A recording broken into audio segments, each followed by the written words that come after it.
Salut, moi c'est Kex. Kex. On refait un podcast.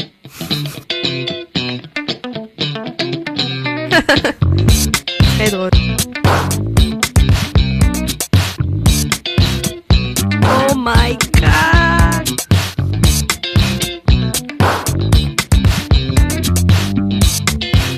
Ouh là là là là là les gars, ça va partir là. What the hell? Welcome.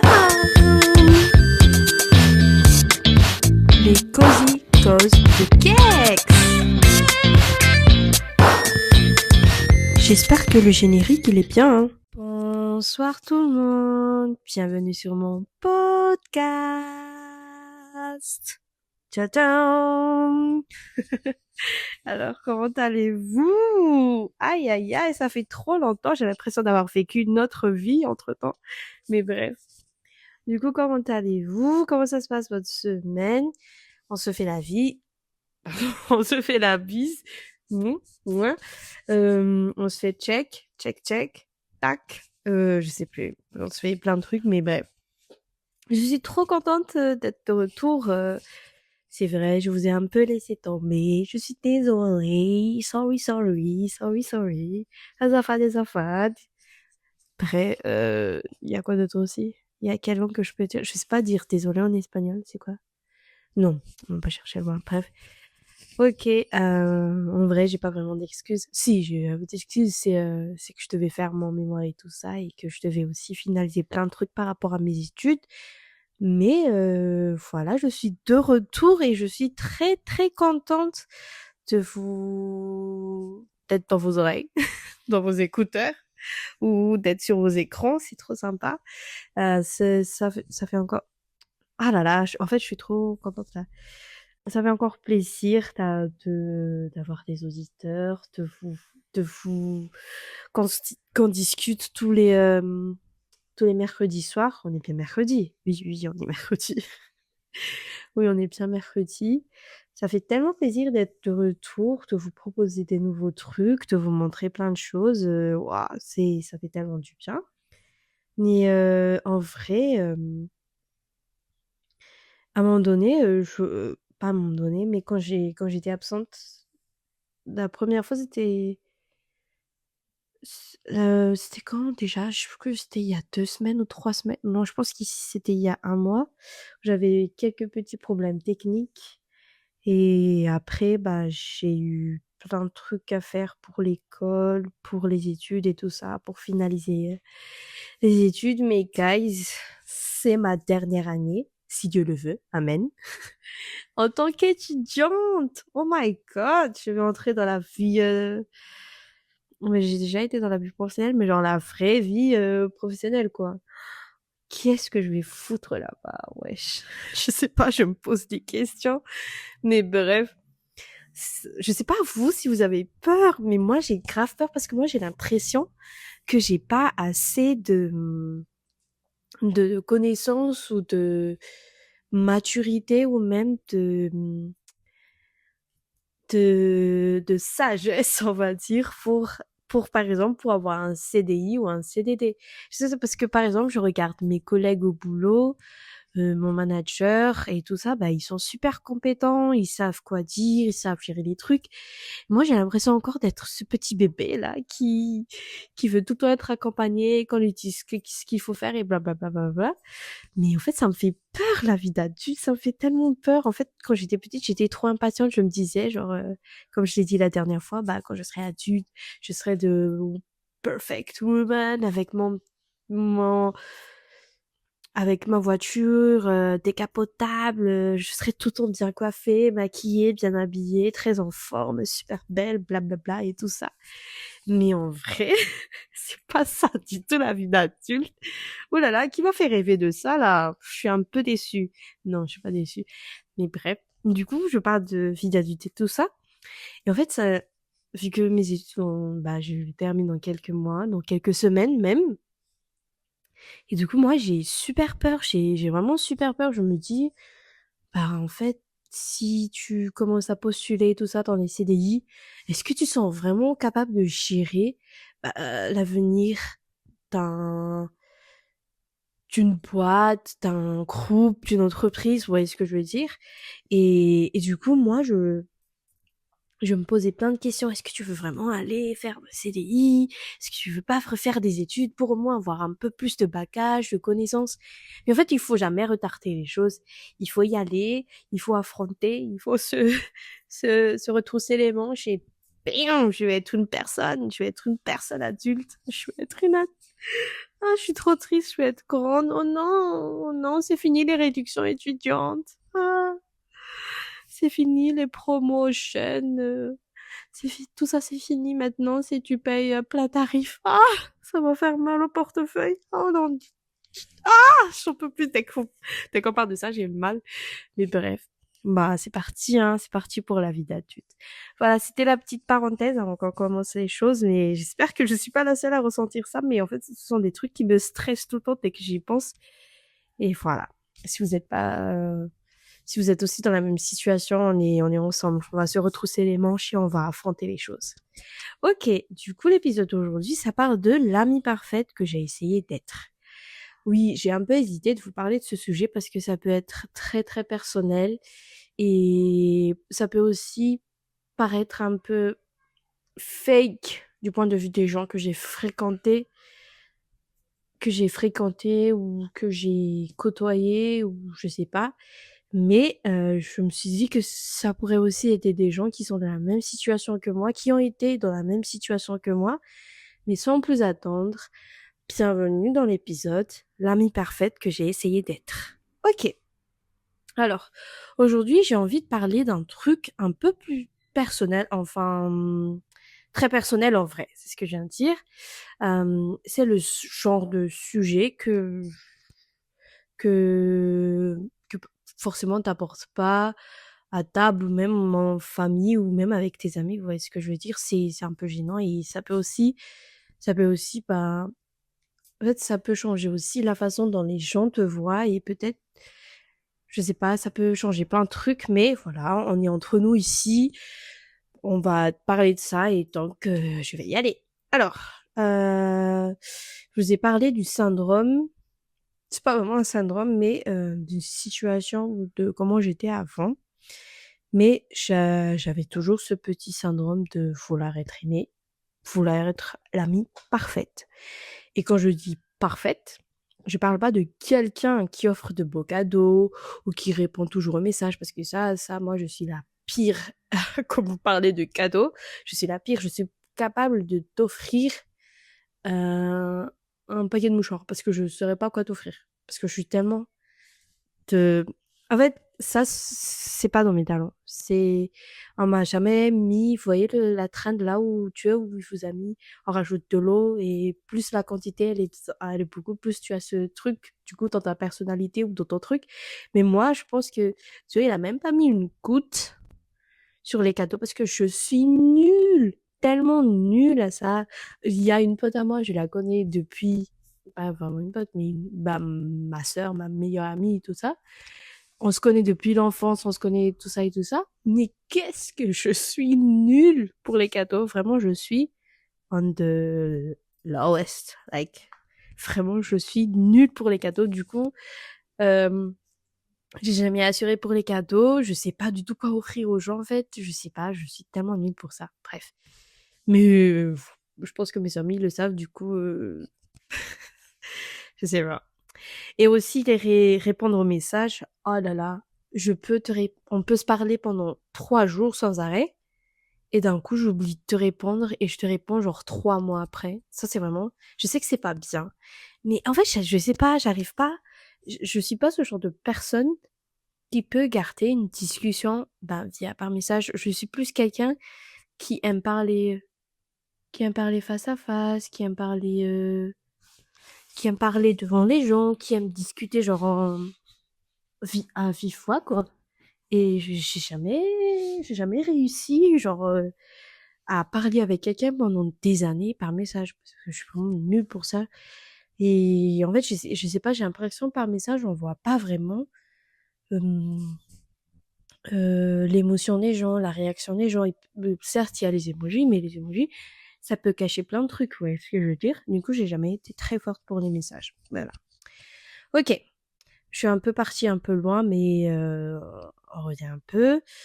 Du coup, quand je disais que, parfaite, quand je dis être l'amie parfaite et tout ça, je parle de quelqu'un qui se transforme et qui change, mais vraiment qui change, qui se plie, et dans l'expression même, se tord, se réinvente, juste pour que, t'aies envie de rester avec elle ou à côté d'elle. Voilà. Voilà comment c'était. Et cette personne-là, comme je l'ai dit, pendant longtemps, c'était moi. Alors, c'était comment le mécanisme de... j'aime pas le mot syndrome, mais je sais pas comment trop le caser, en fait, ce syndrome-là. En fait, je sais pas trop à quel âge ça a commencé. Genre, c'était vraiment... je crois que ça a commencé... pas quand j'étais petite, mais un peu plus vers l'adolescence et tout ça. Mais ça aussi, c'est le fait que quand t'es adolescente, t'as envie de te découvrir, t'as envie d'entrer dans un groupe, t'as envie d'être fit in, je sais plus, bref. T'as envie d'être quelque part, d'être reconnu quelque part, ouais, ce que je dis, mais bref. Mais il y a un truc que j'ai réalisé en grandissant, c'est que j'avais ce mécanisme moi, même des fois quand je suis avec des gens, j'ai toujours ce petit ce petit changement de personnalité ou ce petit syndrome. On va garder le mot syndrome pour ça. Ce mécanisme-là, inconsciemment, je faisais, pas exprès ou selon les personnes en face de moi, mais je devenais quelqu'un de différent. Genre, avec un groupe de personnes, j'allais adopter leur façon de parler, leur centre d'intérêt, même leurs opinions parfois, alors que je suis pas du tout en accord. Je changeais d'humour et d'humeur selon selon la personne à côté de moi ou selon le groupe. Si la personne était calme, je me calmais. Si la personne aimait un truc, par exemple, que perso, je trouvais nul, soudainement, ah ouais, non, c'est bien, en fait, moi aussi, j'aime ça. Vous voyez ce que je veux dire? Et en vrai, quand les gens vont entendre ça, ils vont dire, mais c'est ça la société, tu peux pas être, non, non, non. Mais moi, je me dis que la société, c'est pas un truc où tu dois être pareil comme les autres. Je suis pas dans la team, je suis pas dans la team où genre la société, tu dois être en fonction de tout le monde. Je suis plus dans un truc où genre la société, c'est que tout le monde accepte tout le monde comme il est. Vous voyez ce que je veux dire? Mais bref, voilà. Et le truc, c'est que sur le moment, je m'en rendais même pas compte. C'était automatique, vraiment comme un réflexe. Et voilà, t'arrives dans une pièce, tu scannes les gens, tu essaies de t'adapter par rapport à eux, tu te dis ce qu'il faut faire pour qu'ils t'apprécient et tu deviens ça. Voilà, tu deviens ça là, cette personne, cette amie parfaite qui convient à tout le monde. Et en vrai, je vous le décris et tout ça, mais quand je le décris là, je me rends compte qu'en fait, c'était tellement épuisant parce que je me souviens d'un épisode où c'était pas il y a longtemps en plus que je me suis rendu compte de ça. On devait se voir avec un groupe et du coup, avant d'aller là-bas, genre, c'était vraiment automatique. J'étais en mode, genre, ok, là, c'est ce genre de groupe, tu veux pas, genre, overreact, tu peux pas, genre, rigoler fort parce qu'ils vont encore faire des critiques, nanana, un truc comme ça, vous voyez ce que je veux dire? Et du coup, genre, je me faisais, genre, des petits échauffements et en mode, je me faisais, je sais pas. Vous voyez la geste là où genre tu fais ta main comme ça et tu entres dans la salle et tu es en mode hey, mais en fait c'est pas que tu es hypocrite, c'est peut-être un peu hypocrite, je sais pas, mais c'était juste le fait que tu voulais pas être cette personne que tout le monde rejette ou un truc comme ça. Mais voilà, voilà comment je gérais le truc avant. Mais soi-disant, il y a eu, j'ai eu voilà, des problèmes avec des amis aussi dernièrement, mais c'est pas grave, c'est pas des trucs. Ok. Et le pire dans tout ça, c'est que ça marchait. Vraiment, ça marchait.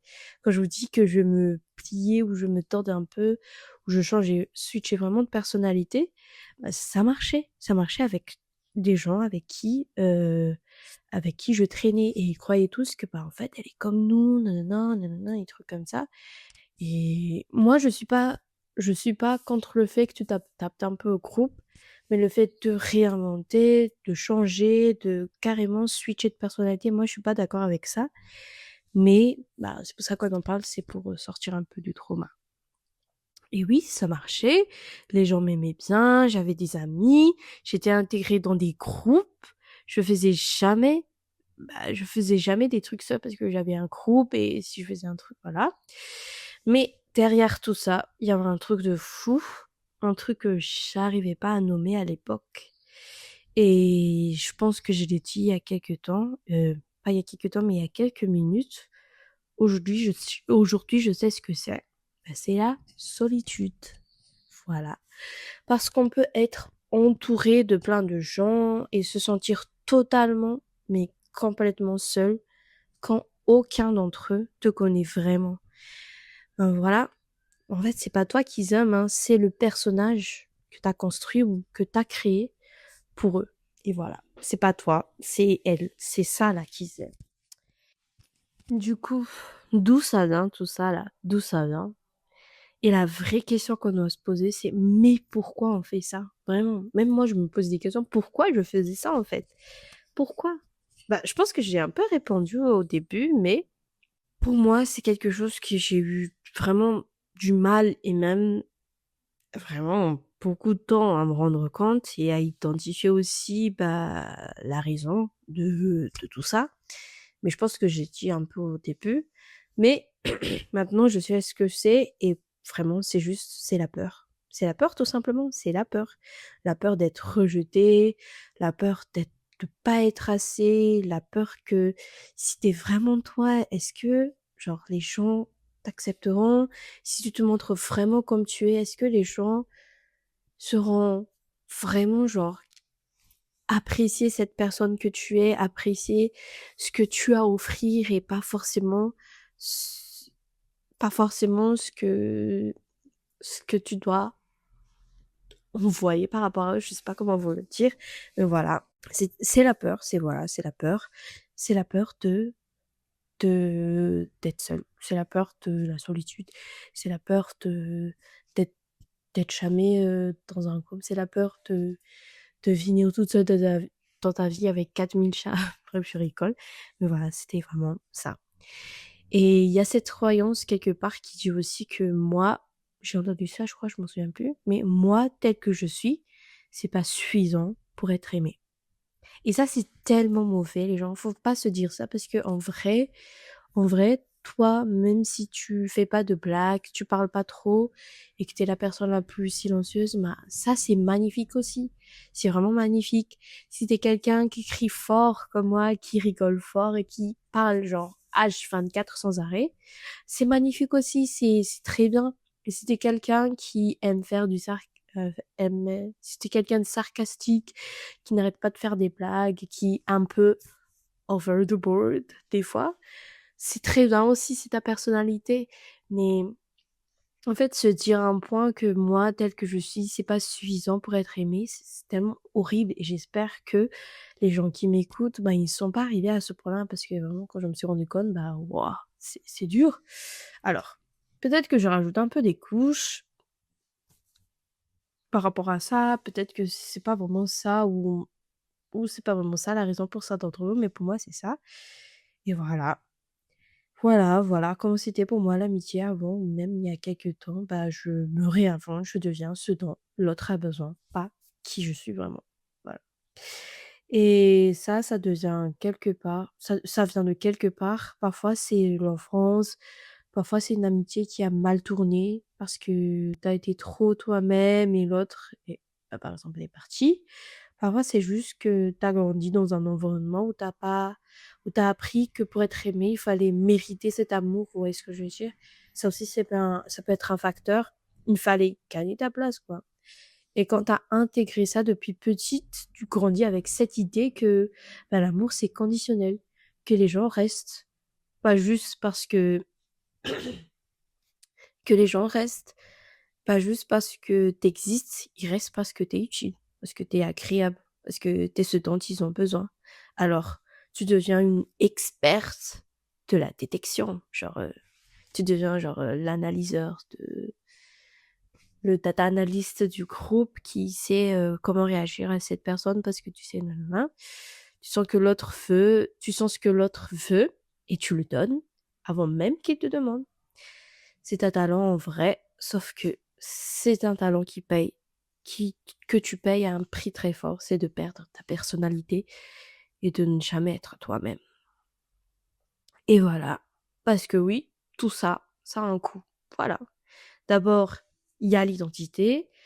Genre à un moment, tu te demandes, mais moi, enfant, en fait, je sais qui je suis, qu'est-ce que j'aime vraiment, qu'est-ce que je pense vraiment de ce sujet, parce que, en fait, t'as tellement joué des rôles différents que t'as perdu le fil de toi-même, tu sais plus qui tu es, tu sais plus ce que tu aimes, t'as passé tellement de temps à être pour les autres que t'as oublié d'être pour toi. Ah, elle est puissante cette phrase. Oh, je suis trop forte. J'aime bien rajouter des petites phrases comme ça. Et puis, il y a aussi la fatigue, hein. Bah, une fatigue profonde parce que maintenir des personnages, c'est épuisant. Imaginez, vous switchez selon le groupe. Ça doit être, ça doit être épuisant. En vrai, pour moi, c'était épuisant et tout. Mais en fait, tellement, c'était une routine que tu te perds dans le fil. Et du coup, genre, ouais, c'est comme quand tu es tellement fatigué que t'arrives à un point où tu ressens plus rien. Et je pense que c'est arrivé à ce point-là. Et là, t'as pas le droit de te reposer, t'as pas le droit d'être de mauvaise humeur, t'as pas le droit de dire non. Parce que dire non, c'est comme si tu disais non à ce groupe, c'est comme si t'allais les perdre, tu vois. Parce que ça devient un peu genre over, genre ça devient un peu trop, je sais pas comment vous le dire, mais bref, ça devient un peu trop. Parce que si tu te relâches, si tu montres un aspect de toi qui colle pas à ce que l'autre ou le groupe attend, bah, tu peur que tout s'effondre et que les gens, ils partent. C'est ça. T'as peur qu'ils se rendent compte, bah, en fait, bah, ah, je croyais que c'était quelqu'un cool comme nous, bah, non, en fait, mais elle est nulle. Genre, on va la laisser. Et enfin, bah, c'est peut-être le pire, je pense, c'est la rancœur. Parce que à force de te mettre de côté, de prioriser les besoins des autres sur les tiens, tu commences à leur en vouloir. C'est parce que tu te dis comme en fait, eux, ils me comprennent pas, pourquoi j'arrive pas. Ah, voilà, je vois ce que je veux dire. Et, et, mais, et à ces personnages aussi, tu commences à te détester toi-même parce que tu te dis genre, en fait, pourquoi je suis comme ça? Je suis tellement nulle, nanana, des trucs comme ça.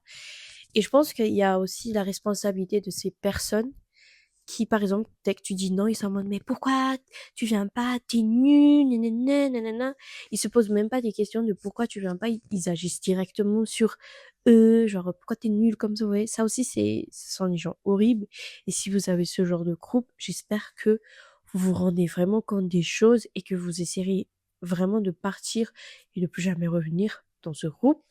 Et il y a aussi le fait aussi que bah, il y a certains groupes aussi où tu as joué tes personnages, bah, eux aussi ils peuvent être des victimes.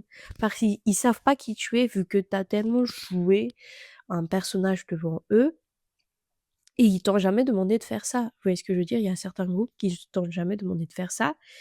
Et voilà, c'était toi qui faisais ça. Alors, bah, la rancœur, bah, elle est partout, même pour tout, même de toi à toi-même, même de toi vers le groupe et même, je sais plus, il y a plein de trucs, mais vraiment, si ça arrive à ce point-là, c'est un peu dur.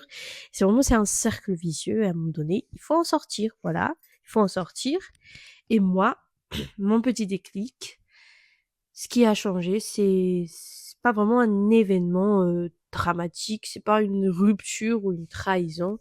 Je pense que pour moi, c'était vraiment genre l'accumulation et le fait aussi que j'ai grandi et que j'ai pu échanger avec plusieurs personnes dans ma vie qui m'ont fait comprendre tellement plein de choses. Et c'est pour ça que c'est important de parler avec des gens, de d'aller dans un environnement différent parce que ça te permet tellement d'avoir une vision un peu plus grande de la vie, de te forger des opinions, de vraiment, je sais pas comment vous dire, mais voilà. Comme j'ai dit, c'était pas vraiment bah, une rupture, un truc, c'était plus de l'accumulation. À un moment donné où genre j'en pouvais plus et peut-être toi aussi t'en peux plus, où je je me regardais et je me disais: «Mais en fait, tu sérieuse là? Genre, tu te rends compte? Tu qui là? Genre, je suis qui là? Pourquoi je fais ça? Pourquoi je fais tout ça? Genre pourquoi je me donne autant à ces gens? Genre je joue tellement à ce jeu toxique, alors à quoi ça sert en fait?» Et je me souviens d'un truc, ça c'est une phrase que mon père m'avait dit, je sais un peu quand est-ce qu'il me l'a dit, mais je vous partage avec vous. Mais mon père m'a dit une fois que: «Ne va jamais dans un endroit où tu pas la bienvenue, où tu te sens que tu pas obligé d'y être, parce que ton énergie est précieuse pour être cachée par des gens qui n'en valent même pas la peine». Voilà, c'est ce que mon père m'avait dit et maintenant vu que je suis un peu plus grande et un peu plus consciente des choses, bah, je ressens la force de cette phrase qu'il m'avait dit. C'était en malgache bien sûr, mais en vrai, il était en mode, bah en fait, il nous éduquait par exemple sur le fait de jamais s'imposer aux gens, ne va pas dans des endroits où tu pas invité, vous voyez? Des trucs comme ça. Voilà, du coup, il m'a dit ce genre de phrase et je me suis rappelée dernièrement et ben, cette phrase, elle résonne différemment vraiment, bah, maintenant que j'ai compris ce que je faisais depuis des années.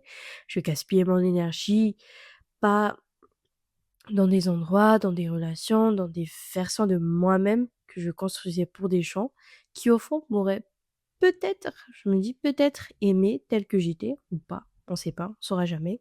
Et c'est ça le truc, si c'est pas le cas, bah, c'est leur problème, voilà. S'ils m'aiment pas, bah, c'est leur problème. Moi, je suis comme ça.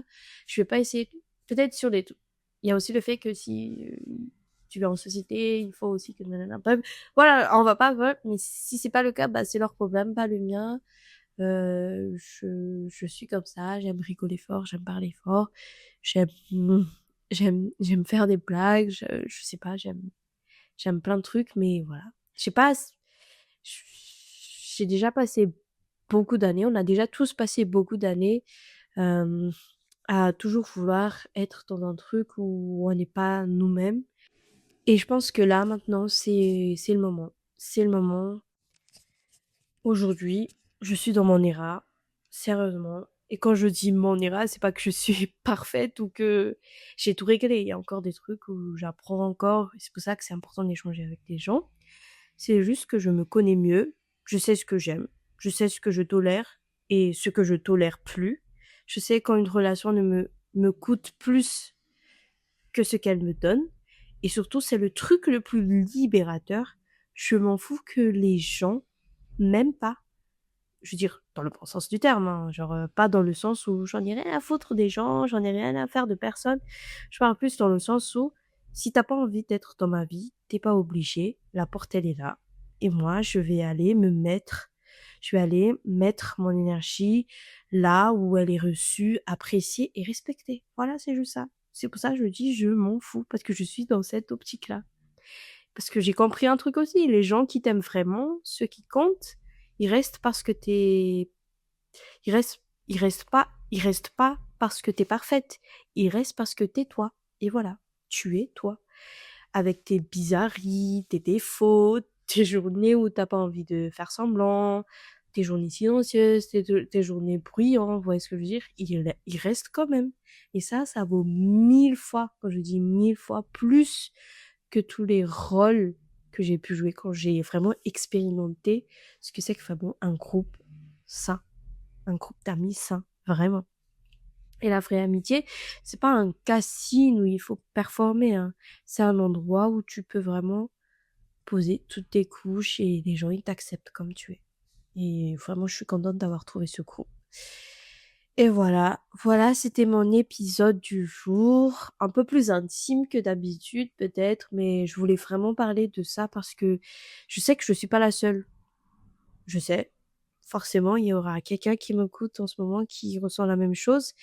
Si t'as vécu ce truc, si toi aussi t'as passé des années à te transformer pour entrer dans des cases qui étaient même pas les tiennes, je veux vraiment que tu saches que c'est pas une faiblesse, c'est une protection que t'as construite, même au moment où cette protection devient une prison, quoi. Et la sortie, elle est là. Elle est dans le je m'en fous.